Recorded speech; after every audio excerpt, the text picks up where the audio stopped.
कार्यक्रम में माननीय मुख्यमंत्री जी का उद्बोधन और उसके बाद शपथ कार्यक्रम के साथ ये कार्यक्रम समाप्त होगा।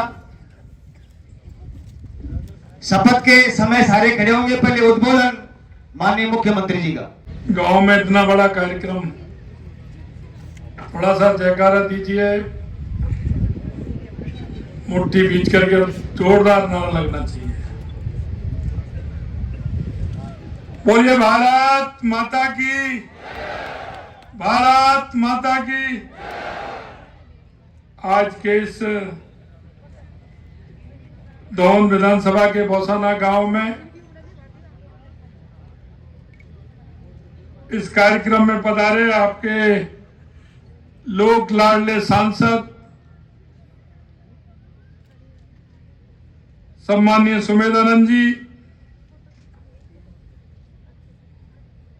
भारतीय जनता पार्टी के जिला अध्यक्ष भाई पवन मोदी जी और आपकी इस विधानसभा के लोक लाडले विधायक भाई गोवर्धन वर्मा जी, विधायक खंडेला भाई सुभाष मील जी, पूर्व मंत्री सुभाष महरिया जी, प्रदेश के उपाध्यक्ष भाई श्रवण बगड़ी जी, जिले के प्रभारी भाई दिनेश धावाई जी, किसान मोर्चे के पूर्व जिला अध्यक्ष प्रदेश अध्यक्ष सम्मानीय हरिराम लड़वा जी, पूर्व विधायक केडी बाबर जी, रतन जलदारी जी, भाई गजानंद जी कुमावत जी, प्रभु सिंह जी और इस कार्यक्रम में आए इस दौद विधानसभा के और इस ग्राम पंचायत के सभी मेरे पूजा योग बुजुर्गों, नौजवान दोस्तों, माता और बहनों, सबसे पहले तो मैं आप सभी को प्रणाम करता हूं कि इतनी कोहरे और ठंड के बावजूद भी आप जो माननीय यशस्वी प्रधानमंत्री नरेंद्र मोदी जी के विकसित भारत संकल्प यात्रा, जो उनका सपना है कि कोई भी वंचित व्यक्ति हमारी योजनाओं से वंचित ना रहे, ऐसे यशस्वी प्रधानमंत्री नरेंद्र मोदी जी ने आपके गांव, आपके घर आकर के विभिन्न योजनाओं का लाभ आपको मिले, उस पात्र व्यक्ति को मिले, कोई भी व्यक्ति छूट ना पाए, इसके लिए उन्होंने लगातार इस विकसित भारत संकल्प यात्रा के माध्यम से पूरे देश के अंदर ये हमारी यात्राएं चल रही हैं। मैं आज सीकर के इस छोटे से गांव में, क्योंकि सीकर वो धरती है, बाबा खाटू की धरती है, जीण माता की धरती है, सांगलिया धूणी की धरती है, ये शेखावाटी का प्रवेश द्वार है, ये शेखावाटी की हृदय स्थली भी है। ये अपने आप में सीकर एक ऐतिहासिक है। यहाँ की हवेलियां, यहाँ की वास्तुकला, यहाँ के भित्ति चित्र, और सबसे बड़ी बात है, महाराज जी कह रहे थे, गोवर्धन जी कह रहे थे, ये किसान और जवान की धरती है और पूरे देश के अंदर जानी जाती है। यहाँ का मेहनती किसान धरती का चीर के अन्न उगाने का काम करता है। यहां जिस तरह से हमारा किसान मेहनत करता है, हमें पता है, महाराज जी ने इशारे में कहा है, निश्चित रूप से आपकी यह सरकार उसकी मांग को भी पूरी करेगी कि यहाँ पानी की समस्या है। निश्चित रूप से आने वाले समय में उससे भी आपको निजात दिलाने का काम करेंगे। यहाँ के सैनिक जिन्होंने ऐसा कोई भी युद्ध नहीं होगा जिसमें सीकर का वीर नहीं होगा, ऐसी धरती को मैं नमन करता हूं। माननीय हमारे यशस्वी प्रधानमंत्री नरेंद्र मोदी जी की जो हमारी योजना है, और 2014 के बाद इन योजनाओं का, गरीब कल्याण योजनाओं को जो माननीय प्रधानमंत्री जी ने हर गरीब हर गांव में पहुंचाने का काम किया है, इन शिविरों के माध्यम से उन योजनाओं को ठीक प्रकार से पहुंची या नहीं पहुंची, इनकी क्रियान्वित हुई या नहीं हुई, उसकी मॉनिटरिंग का काम भी इन शिविरों के माध्यम से हो रहा है। मैं आपको बताना चाहता हूं कि कोई भी पात्र व्यक्ति जिस योजना के अंतर्गत आते हैं, उन योजनाओं का लाभ उनको मिले, इसलिए सभी डिपार्टमेंट आपके गांव में आए हैं। मैं आपसे निवेदन करना चाहता हूं, मैं आपसे इतना यह भी कहना चाहता हूं कि आपके पड़ोस में, आपके मोहल्ले में अगर ऐसे कोई पात्र व्यक्ति रहते हैं, तो हम नागरिक होने के नाते हम सभी का दायित्व है, कर्तव्य है कि ऐसे लोगों को, ऐसे उन प्रमुखों को हम योजना से जोड़ करके उनको लाभ देने का काम करें। मैं आपसे एक आग्रह और करना चाहता हूं।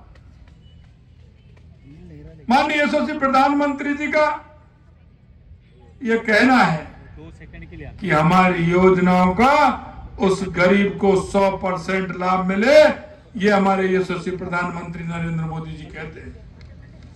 यही नहीं मित्रों, उस योजना का लाभ भी मिले और पात्र व्यक्ति छूटे भी नहीं, और उसकी समीक्षा भी हो कि कहीं उस योजना में किसी प्रकार की गड़बड़ी तो नहीं है। क्योंकि आपने देखा है, कांग्रेस के लोग कहते हैं कि हम यहां से 100 रुपया भेजते हैं, गांव में 15 रुपए पहुंचता है। मोदी जी की गारंटी है कि अगर 100 रुपए भेजेंगे तो गांव के व्यक्ति को, पात्र व्यक्ति को 100 के 100 रुपए मिलेंगे। ये गारंटी भी मोदी जी की है। मैं आपसे निवेदन करना चाहता हूं, अभी हमारी उज्ज्वला की बहनें थी जिनको उज्ज्वला के गैस रसोई देने का काम किया। मैं अभी भाई से पूछ रहा था कि आज यहां कितने कनेक्शन हुए हैं, तो उन्होंने कहा सब 37 कनेक्शन हुए हैं। मैं आपको बताना चाहता हूं कि आपने देखा होगा 1 जनवरी से पूरे देश के अंदर अगर सबसे सस्ता सिलेंडर है तो वो राजस्थान के अंदर है, और आप लोगों का उसका फायदा मिल रहा है। हमने जो वायदा किया था और हमारे घोषणा पत्र में जो हमने संकल्प पत्र हमारा था, हम उसे निश्चित रूप से पूरा करेंगे। हमने पहले ही दिन कहा था, क्योंकि युवाओं के, जिस तरह से युवाओं के साथ कुठाराघात हुआ, लगातार उस सरकार ने पेपर लीक करके हमारे युवाओं को साथ जिस तरह का अन्याय किया, मैं उन सभी युवाओं से कहना चाहता हूं, हमने आपसे वायदा किया था कि हम पेपर लीक की एसआईटी गठित करेंगे। हमने एसआईटी गठित कर दी है और उस एसआईटी ने काम भी प्रारंभ कर दिया है। हमारे युवाओं के साथ जिसने धोखा किया है उसको किसी भी कीमत पर नहीं बख्शा जाएगा, यह मैं सभी युवाओं को विश्वास दिलाना चाहता हूं। अरे उस युवाओं का विश्वास, क्योंकि पिताजी ने कहा, उससे पिताजी से जाकर के कहा कि मैं पढ़ना चाहता हूं, मेरे लिए कोचिंग कराइए। पिताजी ने इधर उधर से पैसे लेकर के उसको कोचिंग कराने का काम किया। बेटे ने पिताजी को विश्वास दिलाया और पिताजी ने उसको किताबें दिलवाई, कोचिंग में पढ़ाया, और उस पिता का भी विश्वास था कि मेरे बेटे का नंबर निश्चित रूप से आएगा, और उस बेटे का भी विश्वास था क्योंकि उसने मेहनत की। उसके मन में भी यह भाव था कि मेरे पिताजी से जो मेरे पिताजी ने उम्मीद की है उस उम्मीद को मैं पूरा करूंगा। लेकिन उस सरकार ने 19 पेपर में से 17 पेपर लीक करके उस पिता और पुत्र के बीच में भी खाई पैदा करने का काम किया। ऐसे लोगों को किसी कीमत पर नहीं बख्शा जाएगा, यह मैं आपको विश्वास दिलाता हूं। यही नहीं मित्रों, मैं आपको इतना भी कहना चाहता हूं, हमारी माता बहनों की सुरक्षा हमारी सरकार का पहला काम है। किसी भी तरह से अगर हमारी माता बहनें परेशान होती है, परेशान नहीं होने दिया जाएगा, ये हमारा संकल्प है। मैं आपसे इतना कहना चाहता हूं कि जिस तरह से राजस्थान के अंदर स्वाभिमान और सम्मान से जाना जाता था, राजस्थान की स्थिति हो गई कि महिला अत्याचार में पहले नंबर था, दलित अत्याचार में पहले नंबर था। मैं आपको बताना चाहता हूं कि जिस तरह से माफिया, गैंगस्टर दूसरे प्रदेशों से आकर के राजस्थान को शरण स्थली बना दिया था, मैं आपसे कहना चाहता हूं, जो हमने आपके बीच में वादा किया वो भी हमने पूरा किया, और एक भी गैंगस्टर राजस्थान की तरफ आंख उठा करके नहीं देखेगा, राजस्थान शरण स्थली नहीं बनने दिया जाएगा, यह भी मैं आपको विश्वास दिलाता हूं। मैंने देखा है इन योजनाओं के माध्यम से हमारी प्रधानमंत्री स्वनिधि योजना है। मैं परसों एक शिविर में गया था, मैंने उनसे पूछा, एक बहुत ही गरीब व्यक्ति तो चाय की ठेली लगाता था, उसको मैंने एक किस्त दी थी। मैंने उनसे पूछा, आप किस तरह से स्वनिधि योजना में आए? उन्होंने कहा, साहब मैं चाय की ठेली लगाता था, मेरे को सबसे पहले स्वनिधि योजना में 10,000 रुपए मिले। 10,000 रुपए से मैंने चाय का कारोबार बढ़ाया। मैं बिस्कुट टोस्ट ला करके उसके साथ में बेचता था। मैंने उस किस्त को भर दिया, दूसरी किस्त मेरे को 20,000 रुपए में मिल गई। उससे मैंने और मेरा काम आगे बढ़ाया, अब मेरे को 50,000 रुपए की किस्त मिल गई।